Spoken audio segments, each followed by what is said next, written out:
നിങ്ങൾ എപ്പോഴെങ്കിലും ചിന്തിച്ചിട്ടുണ്ടോ, നമ്മൾ ഇപ്പോൾ ഇരിക്കുന്ന ഈ ഭൂമി, നമ്മുടെ ഈ സൗരയൂഥം, എന്തിനാ നമ്മുടെ ഈ മിൽക്കി വേ ഗാലക്സി പോലും എങ്ങോട്ടാണ് പോയിക്കൊണ്ടിരിക്കുന്നത്?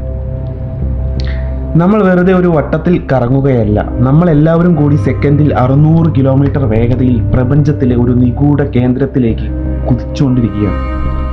എന്താണ് ആ കേന്ദ്രത്തിൽ? ആരാണ് നമ്മളെ വലിച്ചെടുക്കുന്നത്? ശാസ്ത്രലോകം ഇതിനെ വിളിക്കുന്നത് ദ ഗ്രേറ്റ് അട്രാക്ടർ എന്നാണ്. ഏകദേശം 1970കളിലാണ് ശാസ്ത്രജ്ഞർ ഈ അത്ഭുതം ശ്രദ്ധിക്കുന്നത്. പ്രപഞ്ചത്തിലെ ലക്ഷക്കണക്കിന് ഗാലക്സികൾ ഒരു പ്രത്യേക ദിശയിലേക്ക് ഒരു കാന്തം വലിക്കുന്നത് പോലെ ഒഴുകുന്നു. അത് എന്താണെന്ന് കാണാൻ ടെലസ്കോപ്പുകൾ തിരിച്ചു വെച്ച ശാസ്ത്രജ്ഞർ ഞെട്ടിപ്പോയി. കാരണം അവർക്കൊന്നും കാണാൻ കഴിഞ്ഞില്ല.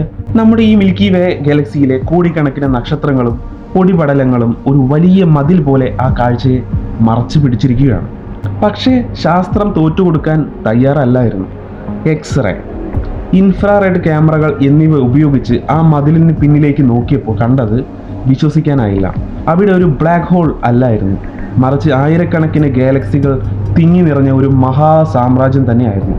നമ്മുടെ സൂര്യനേക്കാൾ 10,000 ട്രില്യൺ മടങ്ങ് ഭാരമുള്ള ഒരു ഭീമൻ പ്രദേശം. അതാണ് ആ വലിയ കാന്തം.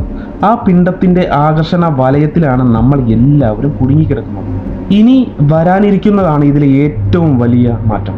നമ്മൾ ഇത്രയും വേഗത്തിൽ അങ്ങോട്ട് ഓടുന്നുണ്ടെങ്കിലും നമ്മൾ ഒരിക്കലും അവിടെ എത്തില്ല. കാരണം പ്രപഞ്ചം അതിവേഗം വികസിച്ചു കൊണ്ടിരിക്കുകയാണ്.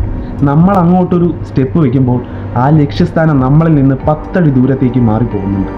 നമ്മൾ പിടിക്കപ്പെടാത്ത ഒരു ലക്ഷ്യത്തിലേക്ക് ഓടിക്കൊണ്ടിരിക്കുന്ന യാത്രികർ മാത്രം. പ്രപഞ്ചം ഇങ്ങനെ ഒരു ഒളിച്ചുകളി എന്തിനാണ് നമ്മളോട് കളിക്കുന്നത്? ഉത്തരം ഇന്നും അജ്ഞാതമാണ്. അടുത്ത കഥയിൽ ഇതിലും വലിയൊരു ട്വിസ്റ്റുണ്ട്.